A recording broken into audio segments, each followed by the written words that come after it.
კულტურის სამინისტროში გამომცემლებისთვის, მთარგმნელებისა და მწერლებისთვის ლიტერატურულ ფორუმ დიალოგი გაიხსნა. ფორუმის ფარგლებში გაიმართება პრეზენტაციები და დისკუსიები საგამომცემლო და ლიტერატურულ სფეროში.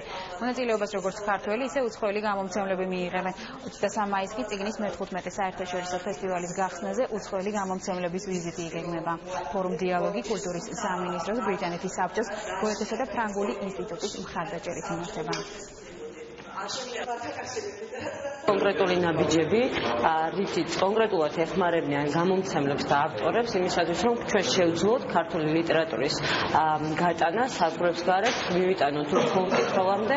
ეს იქნება დასაბამი, ანუ პირველი ნაბიჯი, რომელიც გაგრძელებას პოვებს შემდგომ უკვე მე-15, რიგით მე-15 თბილისის წიგნის საერთაშორისო ფესტივალში, რომელიც გაიმართება ექსპო ჯორჯიას ტერიტორიაზე, სადაც 66 გამომცემლობა მიიღებს მონაწილეობას, სადაც ფაქტობრივად გაგრძელდება ეს დღეს დაძრული, ვთქვათ, ინიციატივა.